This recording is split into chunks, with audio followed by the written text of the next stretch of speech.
Cool. All right then.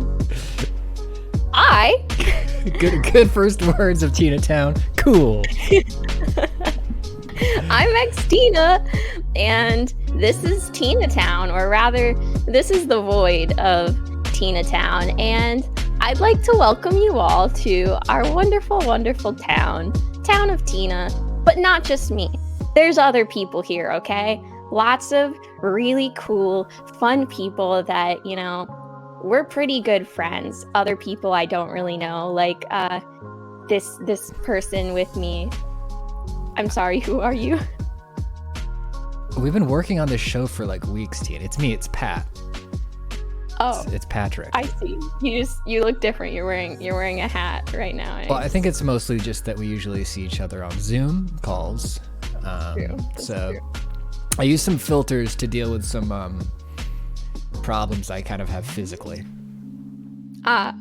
Physical problems. Yeah, I relate to that, good old Pat and his physical problems.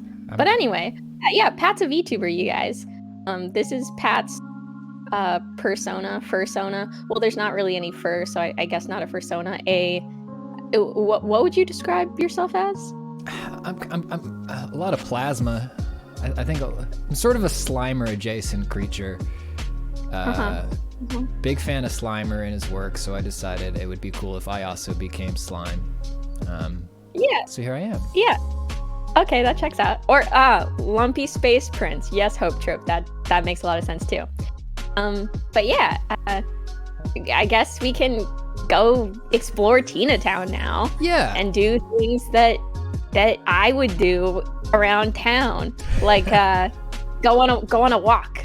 Let's see what we find when we go on a walk. So a quick message from Pat to chat. We're soft launching this show. This is no rehearsals. Rehearsals are for the week. So there might be technical problems. There might be hitches. It's soft. It's so incredibly soft. Rion Sonora. It's a little tiny tender baby soft launch. So bear with us. We're figuring this stuff out. As soft as a baby's head. You can't smack it too hard, so don't smack us, please. A baby's head. Away we go to the... We're doing the trailer truck first, right? Yep. Okay, here we go. All right. Clop, clop, clop, clop, clop, clop, clop. Okay, great, perfect. Hey, this looks like a nice place for you to chill out by the street. Yeah, this is my favorite place, you guys, actually. One of my favorite things to do in Tina Town is stand on the side of the road right by this convenient truck sign that's right behind me. Whoa, yeah. Look out, here I come! I'm driving the trailer truck again! Yeah! Beep, beep. Slow down! The speed limit 25 miles. Jeez. What's up, Tina? Hey, what's up? How's it going? Long time no see. Yeah, it's been a minute. I'm chilling. I got a hot new load of trailers here for us to take a look at. Oh, great. Well, let's unload some of them. Yeah, let's unload some of them trailers from the trailer truck. Cool. For the chat room, I'm an Etruscan shrew, not a rat. And it's actually very problematic that you all started calling me a rat right away. Yeah. So I'd love... Get based, please. Love some apologies in the chat. I'm an Etruscan shrew. Called Terry. Yeah. I have a name. I'm Terry. Terry. Tina, tell us about this first trailer. Yeah, so there's this really cool game. I don't know if you guys have heard of it. It's a little bit underground, called Pokemon, or Pokemon for people who like to pronounce things correctly. And they're coming out with Scarlet and Violet, and they released this whole kermufflin of gameplay footage that I was like, oh my god, they released this much game footage, so we're gonna treat you guys to some of it and explore it. Particularly, I would like to jump to the 1 minute section. 1 minute mark, yeah, that's where the good shit happens. Gameplay of fighting, specifically, yes. Right here we see this little duck being pulverized by a pig, which is actually quite tragic. The duck is so small. But then something amazing happens. You see, the duck terastalizes. And I think this is beautiful because this is a wonderful merchandising opportunity for Game Freak slash Nintendo. Like, imagine the cute little cell phone charms and stuff they can make with like terastallized Pokemon. So, what Um, is terastallization? so terastallization in the game, for those of you who haven't looked into it, is basically like, you know how like in a new Pokemon game, sometimes they like to introduce a new mechanic just to like mix things up a bit. So that is the mechanic in the game. That's what it's called, terastallizing. And it'll happen with wild Pokemon sometimes, as you see, or with like your own Pokemon. I don't know exactly how to initiate it or how you like initiate a terastallizing, but it'll like increase their powers, particularly for a certain type, I think, and like add a type. Like for this Jigglypuff, it added water when they terastallized. Yeah, shinies weren't shiny enough, so they just had to up it a bit more. People love shiny things. I've been a big fan of stones since I was a kid. These are some of my stones that I got at the beach the other day. They're not shiny. They're quite regular stones, but either way, smooth, shiny things. I think that's a natural human instinct. Tina, So I'm it gonna makes a have lot. to. I'm gonna have to back up and delete that segment of the stream where you just admitted to stone theft. You just did that live on stream. No, You please. just I ratted I'm just yourself. borrowing them. This I'm looks borrowing. cool though. Like, yeah, this reminds me of that thing in that other Pokemon game where they'd get like really huge for a second. Yeah, the Gigantamax. I don't even remember what it's called anymore, but that cool mechanic.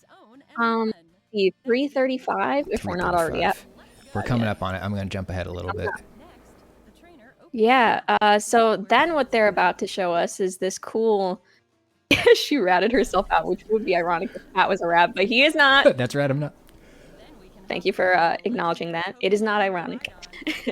So here we're coming up on the base of like this opposing antagonistic school thing, which I think looks kind of cool. And there's this interesting way to fight here where it's like it looks like a quick play version of fighting, but I'm not sure if they have used it in previous Pokemon games, maybe like side, not main title games, but maybe like side ones, where you just like you poop out your Pokemon onto the ground and then they just start fighting rather than like going into the actual battle sequence. They just go and you click R, I guess. I don't know.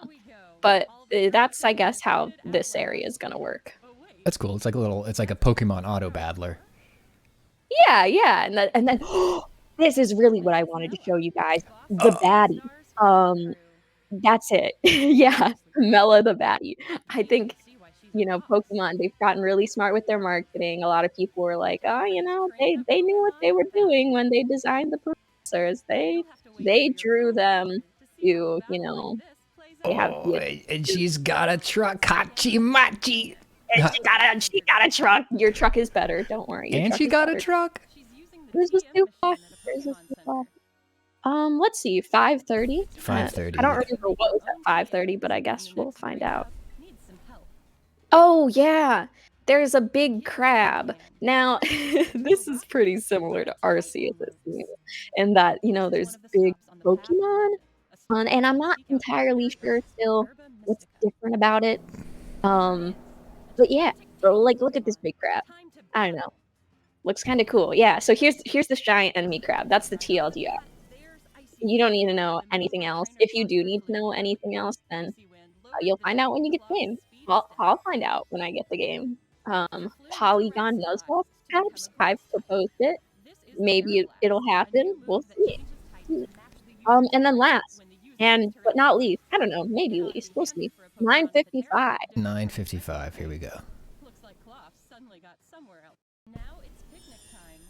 Picnics. What? Oh my god. Picnics. Yeah, this is the part that got me really excited because look, like a freaking Nintendog, you are bathing your Pokemon. You're doing the little scrub thing. That's absolutely iconic. I feel like other Pokemon games have done a thing where like, you can let out your Pokemon in this area and you can play with them, the pageants where you used to be able to like dress up your Pokemon and get like first place in some pageant prize. But hold up. You can make sandwiches. You can make sandwiches in Pokemon Scarlet and Violet. You'll never be hungry again. That's or maybe you'll get really hungry because you'll be watching yourself make a digital sandwich, whereas in real life you may not. You may be sandwichless. Now, So I hate to beat a dead whatever the horses in Pokemon are. horses. What is the ham made out of? The ham? Wait, I mean, surely it's made out of some Pokemon such as our beloved Lechonk, right? Otherwise, oh, unless, hear me out.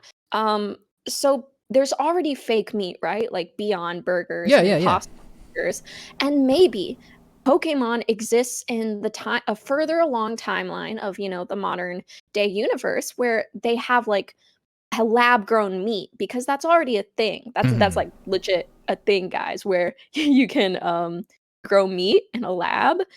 Just like growing the stems, the cells, yeah, stem cells, whatever, something like that. It doesn't taste that good yet. Like people have taste tested it, and it's kind of mid right now. It doesn't have the right texture, but you can lab grow meat. So perhaps they are lab growing lechonks because I would like to believe that they're not eating lechonks, but maybe they are. I mean, we're forcing them to battle. It wouldn't surprise me that much if we were also eating them. Also a good one, Faith. Faith said it's Fant ham. All right, let's keep. This looks pretty cool. I don't know if this is me, Terry the trucker. I don't know if this is going to be enough to get me. I mean, this truck lady is pretty enticing, but like, I don't know if this is going to be enough to get me back into Pokemon, especially after like Arceus did so much like fun, innovative stuff, and this feels like it's maybe not doing. Kind of just feels like Arceus too. Or more like, a sequel to the previous big Pokemon game that didn't have all the new Arceus stuff. Yeah. But I'm okay with that. I'm okay with being a nearly middle-aged trucker shrew, and I don't need these games to be for me. I mean, do you think like the lady's truck wasn't nice enough, or like the lady is not particularly your type? Is that? Oh, is that no, why no, you're not... hang on. No, jumping back. No, she's great. She's a real winner. I'm looking at her. I'm saying, hubba, hubba, I'm in trouble. But yeah, I can do that without, playing the game. that's true. You can just watch gameplay footage online. That's great.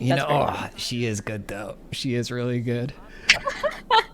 The eyeliner, the makeup, the scream. Oh, my God. It's so cool. And I think this is like a reference to a very specific Japanese subculture where people kit out tractor trailers. Interesting. Yeah, you can see it in the background of like some old Street Fighter stages, and yeah, it's really cool. I'll need to look up what that's called. Yeah, that's pretty Boso cool. I would love... says Grizzy. Oh, Bosozoku. Cool. I will look into that because I like swag. I like disco balls, and cars are pretty cool, except for pollution. Other than that, they're pretty cool. That's true. Pretty great. You want to look at another trailer? Yeah. Let's. What else do you got, Terry? I brought along Minecraft Legends. Legends. Okay. This is another 23-minute one. Oh boy. Okay, here we go. Oh no. See, I looked at the Polygon article that had Minecraft Legends, and I was like, okay, here's the trailer. Perfect. I didn't realize it was a 23-minute gameplay of it. We can skip around again. We'll just skip around and explore exactly what this is. Minecraft feet, Minecraft Legends. Did you grow up playing Minecraft? You a big Minecraft player? Oh yeah. I started playing Minecraft in middle school, which for me was maybe 2009 to 2012, sometime in between there. And yeah, I had a Minecraft t-shirt. It was super cool. And then I got back into Minecraft, I think during COVID, like so many people did, for whatever reason. Such a wonderful world. But you know what?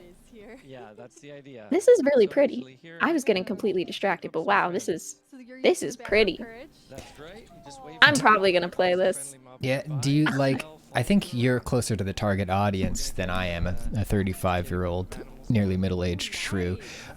Is like, Yeah, that's right. is there like nostalgia for the world and like look of Minecraft or the characters of Minecraft, or is it specifically the game? Because that's the bridge that I've always wondered if these can jump is like, are people attached to building things with their friends, or do they like the concept of and the brand of Minecraft? I think there is something about the brand of Minecraft that people really love these days, especially with all the content creators that, have built such a culture around Minecraft.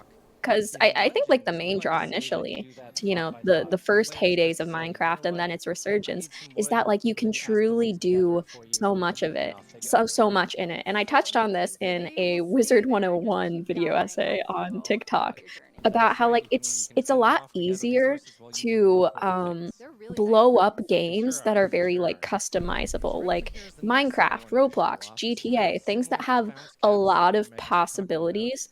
You can make lots of different types of content with it and like keep it fresh and everything like that, rather than just recycling the same content. Like if you're playing, a pretty linear game, a different content creator can play it, but it's still more or less the same thing, just with a different face. But yeah, Minecraft can be just so fun and so unique, and now it's so popular and there is a culture around it. So I would say it's like a mix of just like being a really fun game and it also just being nostalgia of this thing that is so huge now. Yeah, it almost strikes me as like non-Minecraft games, like games outside of the main line, sort of strike me as like nearly just Minecraft merchandise, right? Like a thing that like your aunt would pick up for you because she knows you like Minecraft, right? Yeah. Like I was at the truck stop and I saw a Minecraft shirt and I got it for you, right? And it's like, well, yeah, I enjoy. Okay, yeah, sure, I'll take this. Yeah. This is cute though. I still have no idea what the fuck this game. Yeah, we can cuss on here. I'm a cartoon shrew, but I can cuss. I still don't know what the fuck this game is. Yeah, Tina Town, we're pro cussing. Let's say it all together. Let's get an F in chat. 1, 2, 3. Onbez, thank you for that sub. We are real rebels out here. Yep. Alrighty, although we have more or less learned nothing about Minecraft. Very little. Let's go on to Bayonetta 3. Let's pop it up. And we're going to be talking a little more about Bayo later. Yeah, that's true. Furkung, Terry is not quite a VTuber. Terry is more so a PNG tuber. I don't know if you have a delineation between the two. It could depend on, how you categorize VTubers, but PNG tubers. I'm a shrew. What do you what? I'm sorry. I'm sorry. I don't know what I'm talking about. I didn't get a lot of sleep last night. Don't pay attention to me. So I watched this trailer ahead of time and it's really weird, like pacing wise.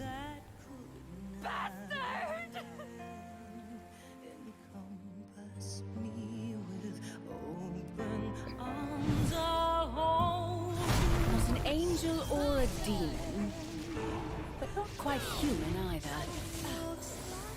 Who are you?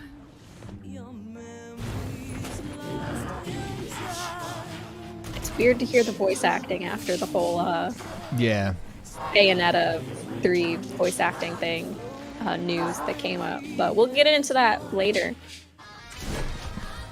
Kitty, why don't you look after him? I have to say I love the outfits. Now that the fashion is still good.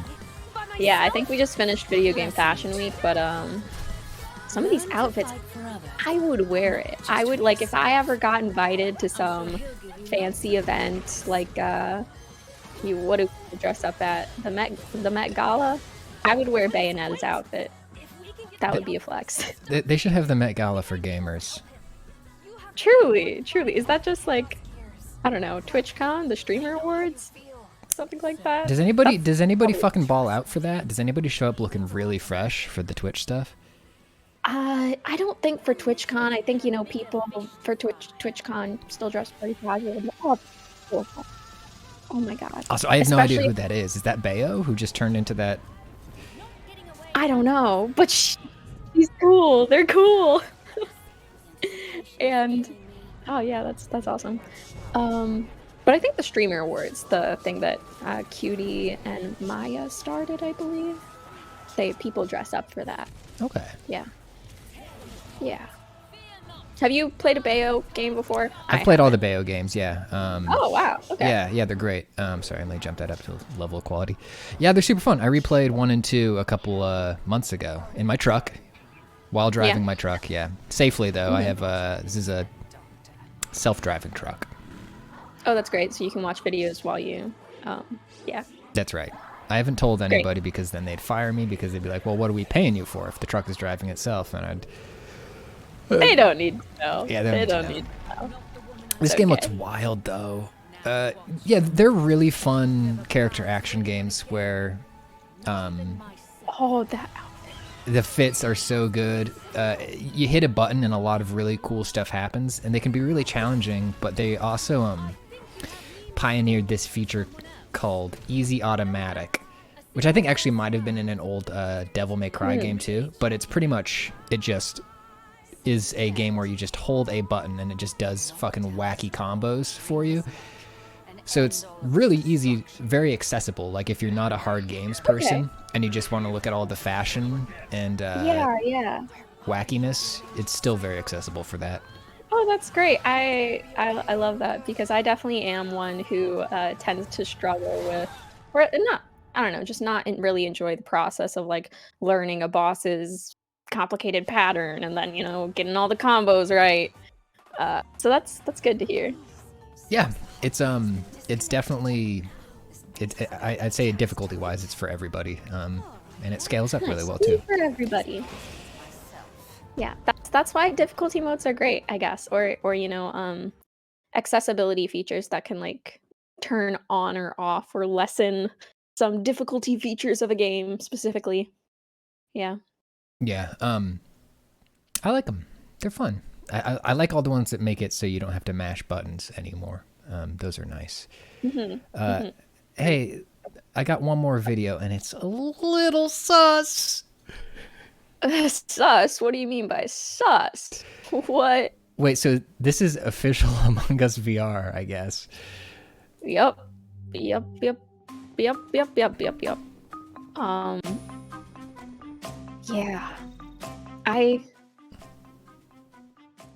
It's crazy. It's crazy how much of a smash hit Among Us is. Have you guys seen The Mole on Netflix? Because basically they just took Among Us and made it a reality show. That's what they did. Among Us VR, I don't have a VR headset, but I've wanted one for a while, and I would love to play Among Us in VR. You know, you turn a corner, all of a sudden someone's there, and then it cuts to a screen of you getting decapitated. I think that's great. Sketchy Botanist wants us to play this on the next charity stream, and I think that's a very good idea. Venting. Oh, that would be fun. That would be fun. It seems like they did tone down the gore a little bit. Also, that neck snap animation a while ago was so ineffectual and funny. Wait, neck snap? Yeah, this coming up. Oh. Or, no, maybe a little after this. Oh, when like, it cuts to the... Yeah, I kind of wish they let your neck snap, like while still in that like first person or whatever, rather than cutting. You can feel the kill. Yeah. Like, why do they cut to a screen? That breaks the immersion. Why do they do that? Wow. It's. I'm glad that hidden role games have had their sort of day in the light. Oh yeah, those animations look a bit weird. That spin kick was funny though. Yeah. Oh, the hands. The freaking hands. Oy. Honestly, yeah, I think this will... Yeah, go ahead. Oh, this will be a really fun resurgence of Among Us. Probably not too crazy, because, you know, it's just VR. But it's also VR. Nah, it looks good. Yeah, the little dudes toddling around are so charming. That's really that kind of summarizes the game. Plus, like, half of a body with a bone sticking out, but it's not too gory, so it's still kind of cute. Yeah, right? For sure. Yeah. Sketchy says it would be cool if they did a Thing 1982 version of it. And I've also been thinking that like because of Among Us, it would be such a great time for some sort of Thing revival. Have you? I'm a middle-aged trucker shrew. Have you seen the Thing from 1982? No, I haven't, Terry. God. Oh my God, Dina. Oh my God. Look, listen, Terry. I don't have a self-driving car. I don't have time to watch everything during work times like you do. Okay. That's fair. I've been around for longer. It's okay. That's all the trailers. I'm gonna rev up the engine and get on out here. It's been good chatting with you, Tina. Yeah. It was nice seeing you. I'll see you later. Drive safe. Yeah, here I go. Ooh, just kidding. I'm going backwards. Yeah. Oh, no! What are you doing? You're great. This guy's crazy. Terry, I love that guy. He's always a hoot and a half. Such a nice person. Always gives me rides whenever I need to because I don't have my driver's license. I don't. That's not even a joke. I don't have my driver's license, and that's fine. Who needs a driver's license when you have Terry? But anyways, let's go see who else is around here. I think I'm getting kind of hungry, so I might want to stop by the bodega for a little snacky snack. Yeah, let's go do that. Yeah. Hey. Hey. It's me, Walt R. Bear. Hey, Walt, how's it going? How's the shop? How's the newsstand going? Good. You got a we got a big rat problem. A rat problem, really? Yep. They not like that guy Terry. That guy's a shrew. But we got rats. Yeah. We got miniature rats running around in here. They're eating all my bugs. The rats are eating all my delicious roaches. I'm sorry. I would offer to help you, but I'm a pacifist, so I really can't see myself getting involved there. But I'm sorry to hear that, Walt. I'm about to pass 4 fists to these rats. I got 4 fists because I think I got between 6 and 8 legs here, as I am a tardigrade water bear. But between 6 and 8 legs, you don't know how many legs you have? Between 6 and 8 legs. Honestly, I can't really see below my desk here. Let me check. Nope, nothing there. Okay. I'll have to work on that for the next one. I'm sure, whenever you come out from behind the stand, I can count your legs for you if you want. But I'm shy. To know how many legs they I'm have. shy. We don't need to know that.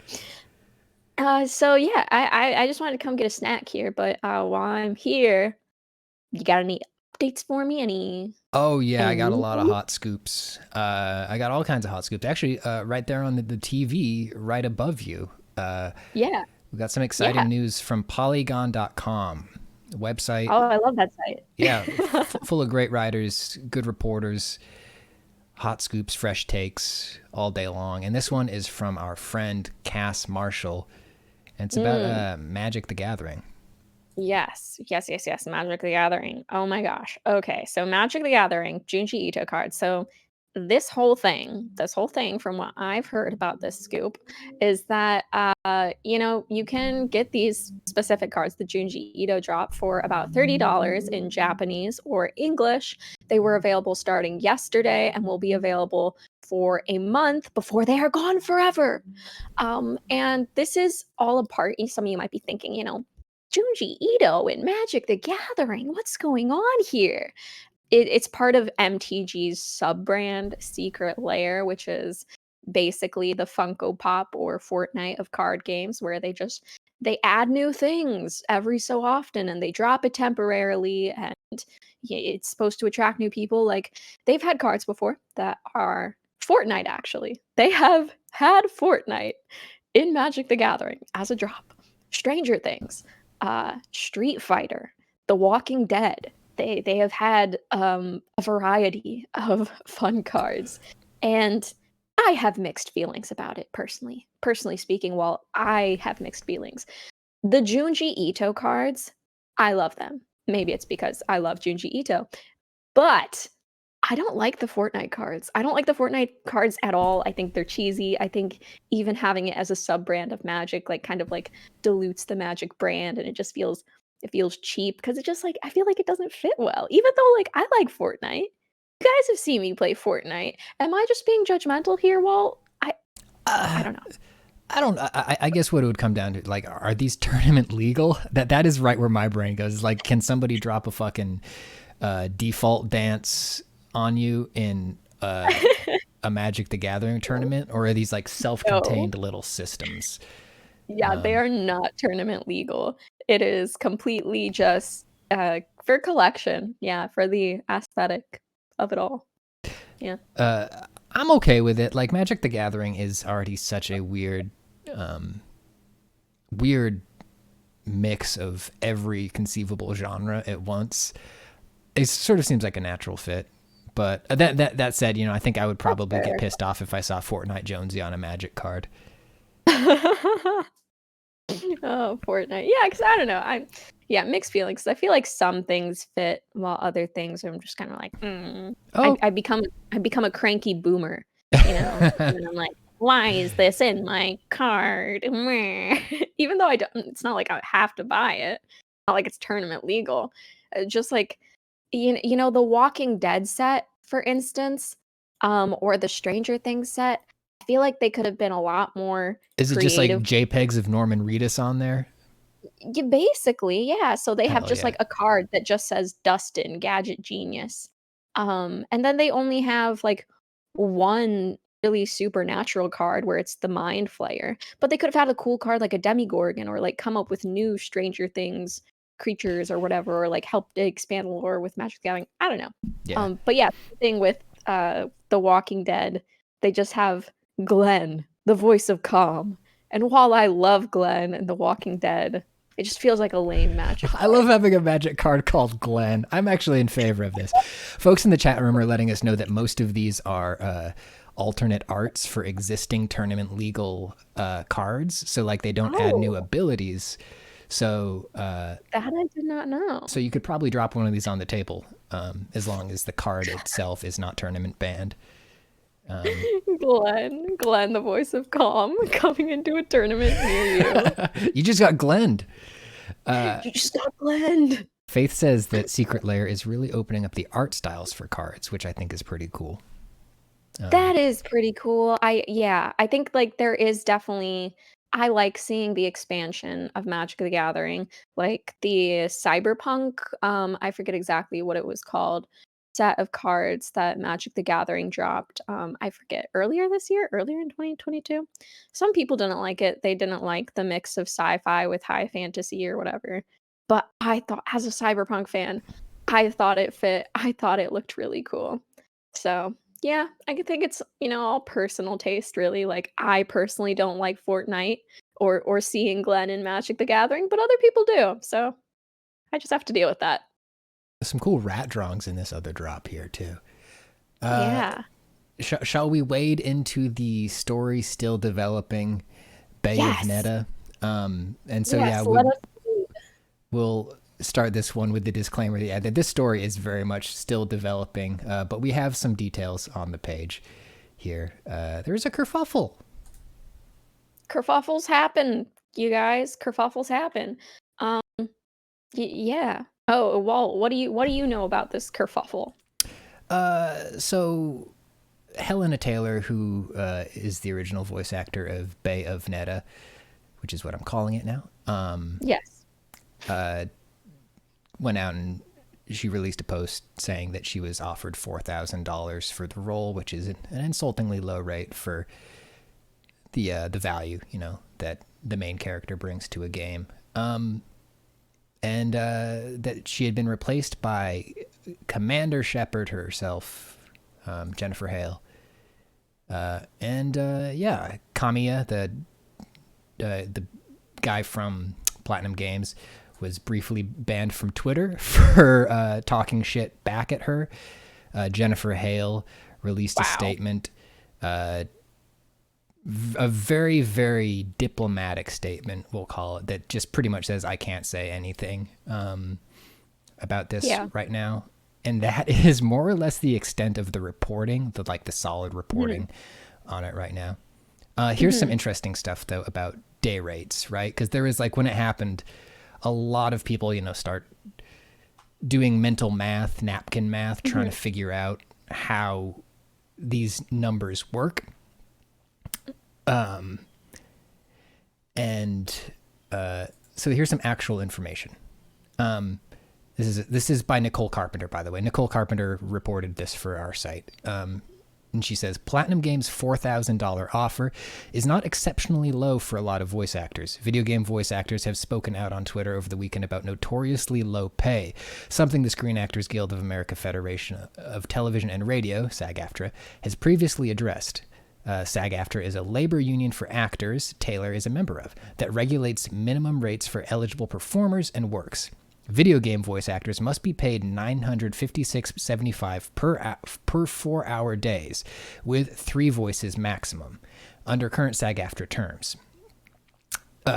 The hourly rate is $478.50 for a single voice, with $319 added for additional voices. Bonus payments are tacked on for the number of sessions it takes to record the game, a secondary compensation line that SAG-AFTRA voice actors won after an 11-month strike that started in 2016. Video game voice actors do not typically have residual or royalty payments like voice actors in other industries. This is such a huge... Hang on, apparently we are astute. Seems like there has been some news on this story as of a few hours ago. Yeah, this story will continue to be updated, which is why I couched this one with so much this is developing. But this is the really interesting thing here to me is that I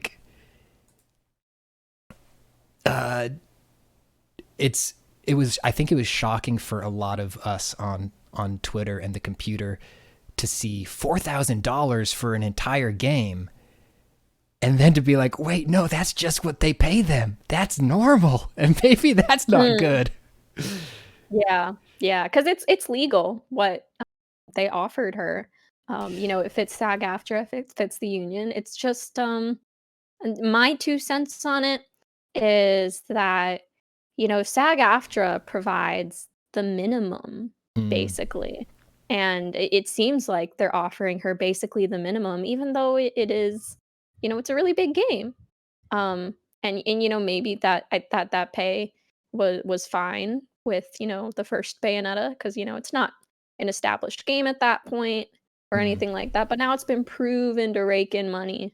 But they're yeah, we're just going to take all the profits for ourselves. We're not going to treat our employees or our hires, freelance hires, well. And it's tough when, hey, as a water bear, I'm an expert on this sort of thing. But it is tough to be in any industry where the feelings that if you resist or if you ask for more, your spot will so quickly be taken.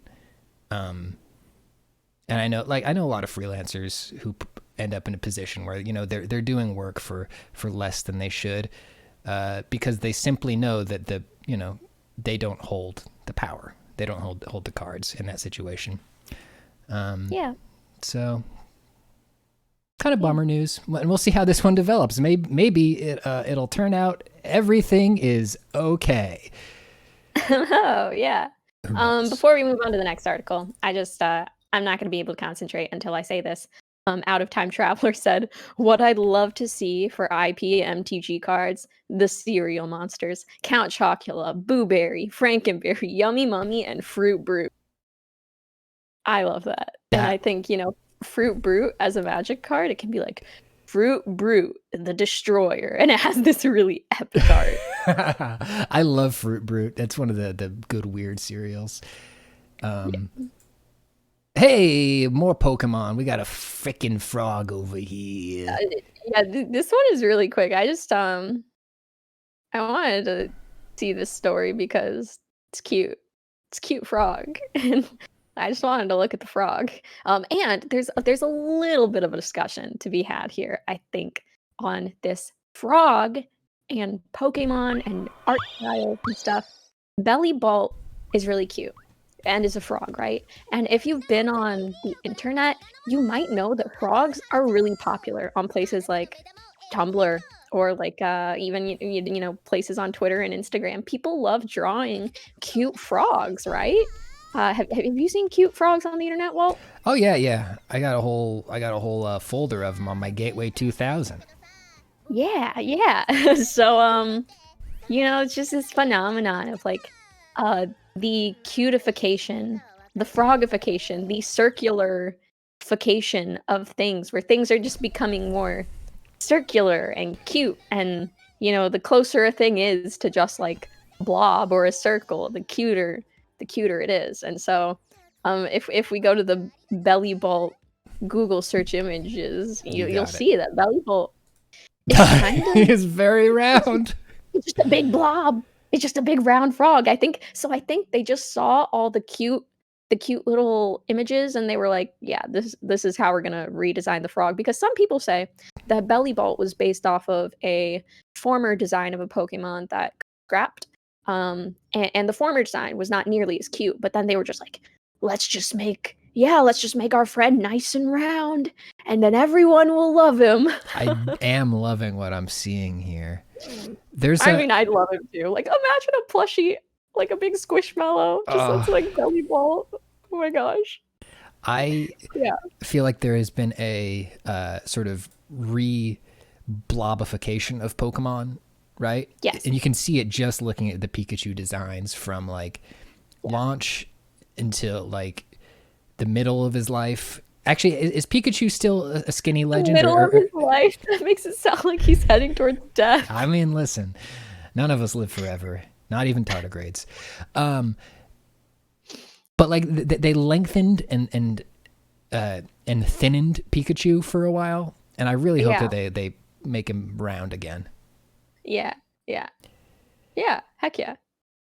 I do enjoy a plump Pikachu. Plumpachu. Not in eating sense, but plump to cuddle. For sure. No. Do you have any Pikachu plushies?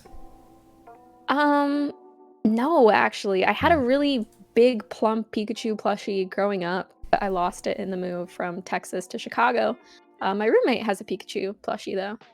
Nice. Yeah. I'm a middle-aged I'm a nearly middle-aged tardigrade who works here in this newsstand. I remember when it was really, really, really, really hard to get any Pokemon plushes. And one of the first places they became available was through a promotional thing at KFC. So I went to KFC and I got a Zubat. And then you became a diehard KFC fan for the rest of your life, I'm guessing? Every single day. 2 meals. Nice. Heck yeah. Love that. Love that for you all. Nothing can kill me. That's great. I admire and am jealous of your robustness. And I actually do have a Pika dog. Oh. That is something that I own. But yeah, that's all. That looks real good. We got another news story here. Oh God. Speaking of round circular friends, Toad, the not a toad, not a frog, not Forg, but little mushroom man. Apparently he sings in the new movie. I don't know if the Mario movie is so much a musical as it is maybe there's going to be a couple songs, because Jack Black is confirmed apparently to sing. Jack Black is confirmed to sing. Yeah. But then Toad, played by Keegan-Michael Key, I believe, improvises a song in the movie. So the fact that Jack Black is confirmed to sing, Chris Pratt is not confirmed to sing. Thank God. I don't think Chris Pratt sings, so hopefully I don't know. I feel like having someone who is not like a singer and then trying to get them to sing might not be a great idea. But I feel like Toad singing an improvised song, that might be funny. And then like Jack Black does sing. Yeah, so, Jack Black's always doing his little stuff. Yeah, he's so always Jack scatting. Black. Yeah. Jack Black singing makes sense. And like Toad doing a joke improvised song. I think that's kind of fun. So we'll see how that is. Thank you to Ollie Welsh reported this for us after Giant Bomb's Jeff Grubb reported a rumor that the film would have several musical numbers back in April. Jack Black confirmed earlier this month that he would be rocking out as Bowser. Keegan-Michael Key has revealed that Toad will sing too. Gosh, I just can't imagine Chris Pratt singing. I don't know. Maybe everyone but Mario will sing. I would like that. I would like it if everybody but Mario spoke. But Savage, that's it. Savage. I think maybe next time we come back, we should put together a theoretical Toad song. Like here's what it's gonna sound like when Keegan-Michael Key sings his little Toad song. Yeah. That sounds like a good idea. We'll do that. Hold us to that, you guys. Yeah. Oh shit! I forgot to put all your little jingles in here. Tina made a bunch of little jingles for all the segments on here, and I had so much stuff to do. I forgot to implement them. But yeah, we know you're busy, Walt. You're running a whole business here. Don't worry about it. We'll pop the jingles on for you next time. Don't worry about it. Yeah. So next up, I think on the newsstand we got Cartoon Network. Yeah, this is sad stuff. There. And yeah, the world of animation. Crazy. Oh, I just moved. Hey, speaking of animation, Hachi Machi. All my characters say Hachi Machi. Yeah, Cartoon Network is getting shuffled all over the place with this Discovery buyout, and it sucks. Do you want to read some of the stuff from this one, or should I? Yeah, for sure. So Warner Bros. TV Group Chairman Channing Dungey, I don't know if I said that right, but that's okay, in a memo to employees explains cuts that will lead to a loss of 125 positions, including 43 vacant slots being like they were hiring for 43 roles or whatever, or they had 43 jobs that they thought would need filling, but now they're no longer hiring for that. So, and that's including the vacant slots. That's 26% of the division's total workforce. And while the three brand labels Warner Bros., Cartoon Network, and Hanna-Barbera Studios will remain distinct, Warner Bros. And Cartoon Network development and production teams will be brought under one division, so they're like consolidating stuff. And apparently they said output will be the same. Okay, yeah, sure. Yeah, that's what I was like. I was like, am I missing something here? Is there something missing? Because I don't understand how you cut that much of a workforce and you're like, yeah, output is going to be the same. And all of this is happening right after, if you heard of all the animation stuff being cut off of and canceled off of HBO, which is all a part of CEO David Zaslav, again, names, who previously ran Discovery, pledged to cut $3 billion from the company, Warner Bros. Discovery. And he's taken an aggressive approach, just cutting stuff. And I think it's an interesting strategy to just be like, screw you, animation, when I don't know the insights of business and like streaming monetary revenue, but like Netflix seems to be doing really well with animation. Like they got Arcane, they have Cyberpunk Edgerunners, they have like a bunch of anime on there, and Arcane and Cyberpunk Edgerunners really damn good. But I don't know. Yeah, I think it's like it's safe bets, right? It's like both Cyberpunk and Arcane are tied to incredibly popular IPs. Like that's true. The fact that Arcane whips ass is incidental to the fact that it's like they could have just done a batch. The fact that it's good is like, oh cool, but like it was gonna happen either way, right? That they were gonna do a show for the most popular media property in the world. Yeah, I think they regardless, like the show would be like somewhat successful, but I think the fact that like the shows were actually like really good and like Arcane even like got an Emmy, I think that's really cool because like there's a lot of video game adaptations that don't go over that well, like Dota. Wait, you don't love Dota Dragon's Blood? the Dota show? Like, do people actually like that? I don't know. I tried watching it once, and I was like, I don't. My roommates and I were not fond of it. But maybe it's because we don't play Dota. I don't know. But also, I don't play League anymore. But I still liked Arcane. So I don't know. Animation, maybe it's a tricky business, or maybe people just don't have as much regard for it because it's seen as childish. That's just kind of me projecting my own opinions of what people might think of animation. I don't know. Yeah, I think I know nothing. It's possible, right? Like, it's not. The thing is, like, it's not easy to make, and it's not incredibly. Yeah, it's not high. It's not low input, high output as an art form, right? It is magical and good because every single moment of it takes an incredible amount of effort, unless you're just making like for example, if you're just making like a water bear's mouth change between two different states, like that's easy, that's baby shit.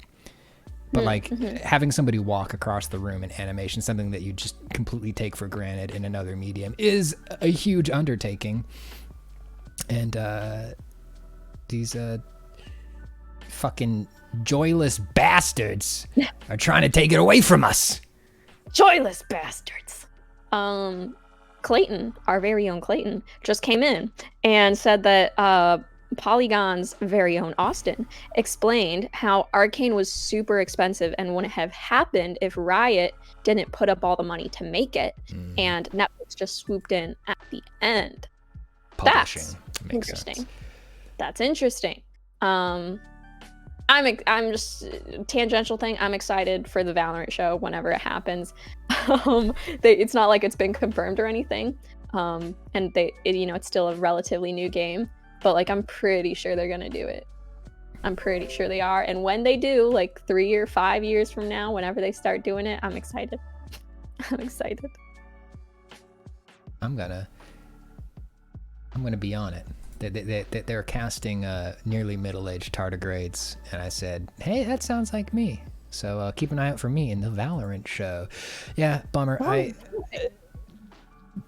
literally don't know what it'll take to turn around like animation stuff. There is, labor has been a topic on today's Teen Town, but yeah, they have a union. Unions are only so powerful, right? Unions can't decide who does and doesn't get fired. They don't get to decide the priorities of the people who hold the purse strings. So hopefully, some organizing can happen to try to make stuff better. But like, it's sad. Yeah. Before we move on to the next article, Meme Shark has asked you, Walt, name one Valorant character. Clorp.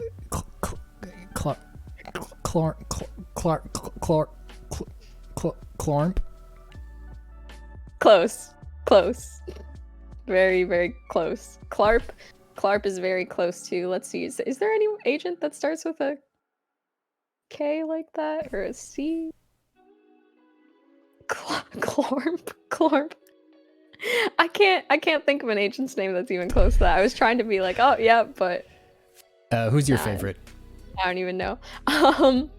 My favorite, I kind of really like Neon because she's kind of cool, she's kind of edgy, and she's also Filipino. So hey, shout out Filipinos. Sorry, I just saw the. Sorry, the fuck. I'm watching I have something up in front of the stream, so I just got to see the fuck boy face. That's great. Good work. Oh. Yeah. But I main Viper. I'm currently a Viper main because I don't know. I'm not a good duelist. I'm not good at running around and doing things. I'm good at whatever Viper does. Or maybe I'm just not good at the game. I don't know. Anyways, see, you have this cool article pulled up. Overwatch. 2 players aren't happy with the game's cosmetics and store prices. Yes. And thank you to Austin Goslin for reporting this one out. Yeah, Austin, who mentioned the Arcane thing too. Yeah. Overwatch 2. Definitely a big overhaul from the Overwatch 1, I guess, monetary model. And then, you know, they're basically going the Fortnite route where it's like a rotating store and you can buy skins with coins. About 1,000 coins is $10. And people are like, store is crazy. I don't like it. It's whack. Oh yeah, I got a good JPEG of it that you sent me. Oh yeah. Am I honestly meant to believe this bundle is worth 7,600 points, $76 without their generous discount? This is shameful. Let me grab that. There we Yeah. How could a skin be worth $76? I mean, I guess that is the amount that some people would maybe spend on loot boxes to get an exclusive skin. But if it really is that valuable, like we're supposed to be that rare, like giving it 85% off, then it automatically becomes not that rare anymore. Weird strategy. That's a lot of bucks. That's a lot of digital bucks, but you see me here talking shit, but I don't care how much Ash Evil Dead costs for Fortnite. I am buying him. He's coming. Yeah, I think people are maybe some people don't like it just because they're not used to Overwatch having skins, and because it used to be easier apparently. I say apparently because I actually haven't played Overwatch, although I do want to try the Overwatch 2. That it used to be easier to get skins, even for free in Overwatch 1, where, like, you know, through playing games, lots of games, you could unlock certain skins. Whereas like in Overwatch 2, it's exponentially harder to unlock skins by just playing games. So that's a frustrating thing. Yeah. It was Overwatch 1 was gambling. Loot boxes, right? It was loot box gambling. Okay.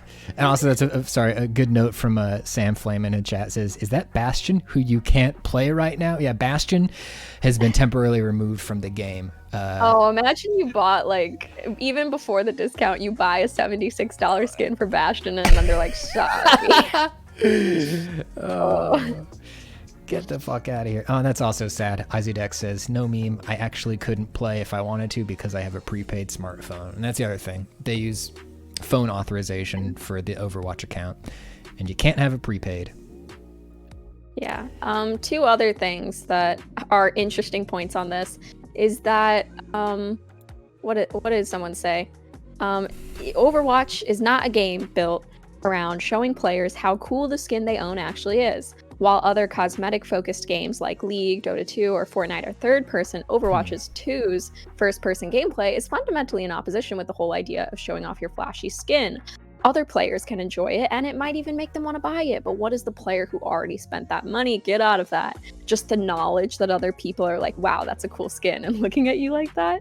And one way around that is, you know, what Valorant has done is they have, you know, done gun skins. You don't have any skins for the agents, you just have gun skins, so that way, you know, you can see your gun. And that's about it. So I guess some people, I saw a comment on this article that said, oh, they should make, or maybe it was on the Twitter post that said that they should make the skins for the outfit and the weapon different and swappable, customizable, like cut that in half for Overwatch. Oh, so interesting. it's like you could buy a weapon skin and I feel like the difference in to their credit, I feel like they did an okay job in the first Overwatch, like making the weapons look different from first person. So like it was kind of fun to like change your kit and see that like you also had like a super redesigned shotgun. I'm gonna sneeze. Bless you, Walt. Thank you. IMFBC says, Valorant keeping character skins the same also makes it easier to discern the characters by color design when shooting. That's true. That's very true. Very important to know what they're about to do to you. Yeah, what else do we have? Oh, speaking of League and Valorant and Apex and hero shooters, we got a whole bunch of new ones, and we've bundled them up. This is something, that I feel like I'm super interested in, just because out of all these games, I used to play League. I tried Apex once, didn't like it, and I currently play a good amount of Valorant, so I have a personal vested interest in this. Cassante, pardon me if I am just mispronouncing that, was announced for League, and even I, as a person who no longer plays League, I find this really interesting because fun fact about League and Valorant is that they kind of have the agents and champions in sync these days. So Neon and Zeri. Neon is a Valorant agent and Zeri is a League champion. And those were kind of designed in tandem, the League and the Valorant teams. And if you look at them, they have like the exact same hairstyle. They have like the exact same face, basically. And they're both electrical based heroes or whatever. The only difference is like their color palette and their outfit, but they're like so similar. And most recently, we got Neela and Harbor, and they're both Southeast Asian people who control water. And so I'm really excited to whenever I see like a new League champion now, because I'm like, oh, this probably hints at what the next Valorant agent's gonna be. Cool. So might be a tanky yeah. one. Yeah. Meme Chart says they're voiced by the same lady too. Yeah, they're voiced by the same lady, but apparently she did. I haven't heard the League voice, but apparently she did a different voice for them. Like she tried to make them different voices, which is interesting. That'd be interesting to see a side-by-side comparison. And then the last one, Apex, the third child. That I'm just. Oh yeah, there's Harbor. Great person. Apex Legends, the third child I was leaving out so rudely. They announced a new legend who is Catalyst. And the notable thing about Catalyst is that she's trans, which is just adds to the amount of diversity that Apex Legends has in their roster, which I think has been impressive from the get-go. Yeah, pretty cool. Yeah. I like her character design. I like the neon hair. Good stuff. Yeah, it's cool. They had some trans folks working on the team, helping develop the character. She's a gamer. Wait, no, I thought those were dice. I thought she was rolling some dice. They're crystals, and when I watched this, I thought that was so funny. I'm like, wow, they really captured like women and the LGBT community, like a crystal girly. Like they really they knew who they were talking to. Brandon Chip said. I thought Brandon Chip says, I thought they said a character who is Catholic. Yeah. Finally, some Catholic rap. They read palms later in this video, and I was just like, okay, when are they gonna start talking about astrological signs? Like they have the dyed hair, like it's all so perfect. Oh yeah. She does like stuff with the moon, right? Like she's like a moon wizard. I don't know shit about Apex. I don't even know either. I have played very little Apex. When I say very little, I mean like 3 games in the course of my life. Meme Chart says she's goopy. Goopy? She does stuff with goop. Let's see. Hang on, that might be the goop. Show us the goop. Show us the goop. That is goop. Oh, I missed the goop. I was looking at chat. That's fine. Yeah, some fuckers just got gooped. Goop. Sad. Very Goop cool. alert. Goop alert. Yeah. Uh-oh. Oh, yeah. And then, wow, are we at the bottom of the news pile? I think we might be at the bottom of the news pile. Oh and I found something. I found something down here. Thank you to Holly Boson for writing this one. I think that's a freelancer. Nice. Solid Snake's butt-hugging suit was the real star of Metal Gear. Let me adjust that. It's too small. Much like Snake's butt in Super Smash Bros. Brawl. Too small. No, I know you are a Metal Gear fan. While you've Metal Gear before, do you think like Solid Snake's butt was ever like a draw to the game, or do you think like it enhanced the experience? There is an incredible amount of intentionality to the size, shape, and placement of Snake's ass in the Metal Gear games, and I'm not even kidding. Like it is clear that Hideo Kojima or someone on the team was working on the character model and said, like, we need more definition in the ass zone. I actually have a quote that might be helpful for that. So someone on the team, Yoji Shinkawa. Oh yes, the incredible Yoji Shinkawa. Yes, they say, I always try to make my characters look sexy, Shinkawa said in the documentary Metal Gear Solid 2, Making Up the Hollywood Game. Snake is sexy as a man of experience. And, you know, with experience, apparently with experience comes, you know, you're running around and doing lots of things, carrying heavy weapons, doing whatever. You work your glute muscles. I think that's what it's coming down to. I mean, he does crouch a whole lot, right? Like, right. It makes sense. It makes sense. You need a low center of gravity to sneak that much. Yeah. That's interesting. Yeah, Shinkawa's notes on Snake's character reference sheet suggest the suit should resemble Batman's. In the late 90s, Batman meant Batman and Robin, the 1997 superhero movie that embarrassed Batman away from our movie screens for another decade. While garish and abrasive in all aspects, its shamelessness is often summarized with a costume decision: the addition of nipples to the Batsuit. Oh, great. I did not read that part of the article. That's funny. Something I thought was interesting about this was the social media movement, #FreeSnakesButt. And there was even a change.org petition called Give Solid Snake His World Famous Ass Back in Super Smash Bros. Ultimate. And this is very similar to the Mario movie outcry when they saw the poster. When the internet saw the poster for the Mario movie, people thought, why is he so deflated?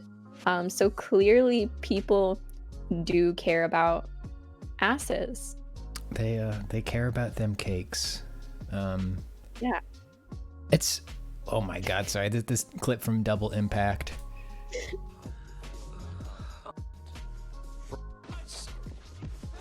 Oh wow. Van Damme would always show off his ass in his movies. That's great. I could do this bits. This is basically Solid Snake, yeah. This is what Solid Snake. This is part of the Solid Snake lore. Either the past or the future. I think the future. Like when Solid Snake retires one day, that's what he does. This comment. Chief Chongo, I'm on this sneaking mission, but the clap of my ass cheeks is alerting the guards. There's actually a recording of David Hayter saying that. It's great. Oh, really? This is a really good piece, though. It's a well thought for a piece with as silly of a high headline as this. It's interesting. Yes. It goes into the concept of the female gaze, who characters are designed for, and how they're meant to be looked at. And yeah. I was pleasantly surprised by the article because I thought it would just be like another silly butt article. Because, you know, we at Polygon, we love a good butt article. Mm-hmm. We love to talk about characters' butts. But this goes in depth about like, let's actually talk about the purpose of a butt, specifically on Solid Snake, specifically on like a male, specifically what the creators were like thinking, and, you know, some video game history. It's really very in depth on a butt. Oh, now, yeah, we went in depth on that.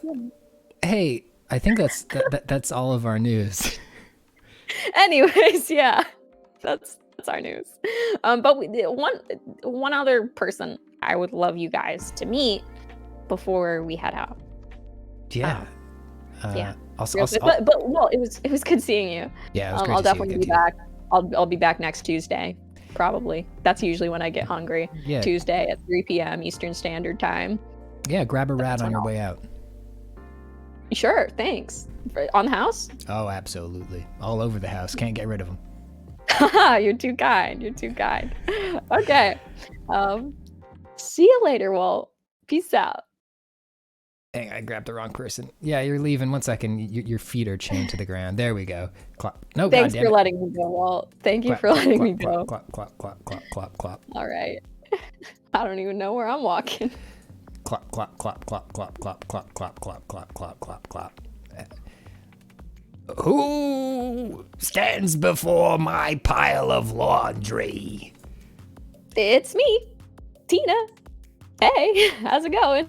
Hey Tina, it's me again.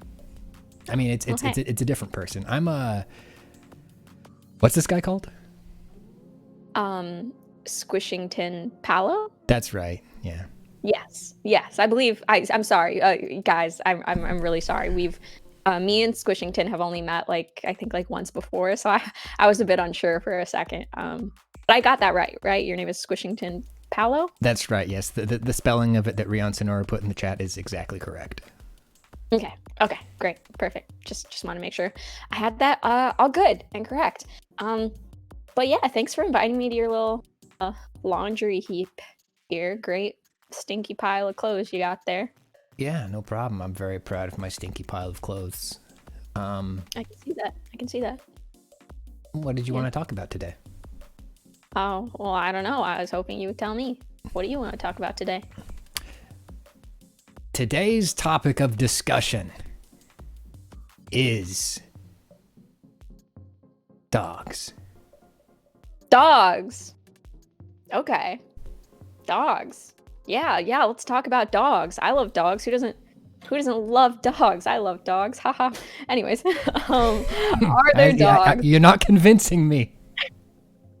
Okay. Listen. That's a fake dog. It doesn't count. So, dogs. Let's talk about dogs in Overwatch. Overwatch 2. Specifically, that's the game we're going to highlight for today and talk about the dogs. The dogs in Overwatch 2. I think the important questions to ask here: are there dogs in Overwatch? What is the frequency? Are they enjoyable? Do they live up to our dog standards? So, let's just start off by saying that Jeff Kaplan, before he left Blizzard, teased in 2021 that there would be dog content in Overwatch 2. Said, well, a dog would be cool too, actually. Orisa has a dog, Kaplan said. There is a big moment coming up. I'm not going to spoil it now, but there is a dog that people will fall in love with coming up. And apparently, he hinted about a dog in Overwatch 2. And we have received Kiriko and her Kitsune companion. And here's where things get a little bit dicey. So, Kitsune is a fox. And a fox, contrary to what I first thought, is not a cat, despite the pointy ears. A fox is a canine, or at least, fox is related to the canine family, not the cat family. But nevertheless, fox is not a dog. So there are no dogs in Overwatch 2. There's just a canine in Overwatch 2. And albeit that canine is pretty prominently there. The fox, the kitsune, is a pretty prominent part about Kiriko. But it's also a fox spirit, I think, which makes me kind of sad because it makes me think about dead dogs. So if I had to rate the presence of dogs in Overwatch, looking at it through a critical dog lens, I think a 1 out of 5, 2 out of 5. 1 out of 5. Wow, that's pretty harsh. Well, it's because there's not even any dogs. That's true. And I guess, would we want to see more? I would get worried about the dogs there. Apparently, the Orisa dog emote is really good. Let me look that up. Okay, so if you guys vouch for it, we'll bump it up to a 2. Oh, hang on. I'm seeing this. Yeah, let me grab. Hey, that looks like a cute dog. That makes me happy. I'm gonna send you back over to my friend Terry real quick. Sure. Yeah. Hey, I'm back. Hey, Terry. Hey. Take a look at this pee-pee.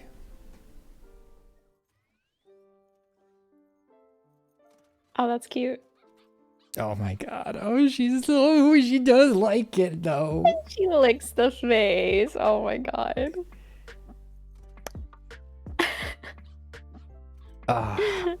The thing that I don't buy is that this dog would not fucking despise Orisa. Orisa is like 1,000 vacuums tied together. Oh, that's so true. And we know how dogs feel about one vacuum. Yeah. So it's probably...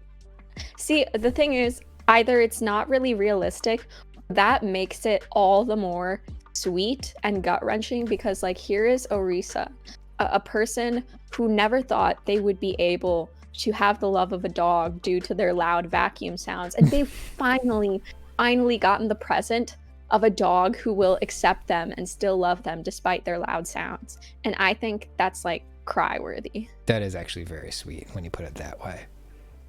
So this is a dodo video in the making right here.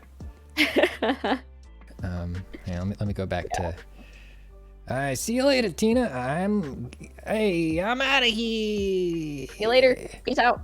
And good point. Maybe the dog is deaf, which in that case, I think that makes for some beautiful lore about... That makes it even cuter. Puppy. Oh, okay. I'm bumping it up to 2. All right. I'm definitely bumping it up to 2.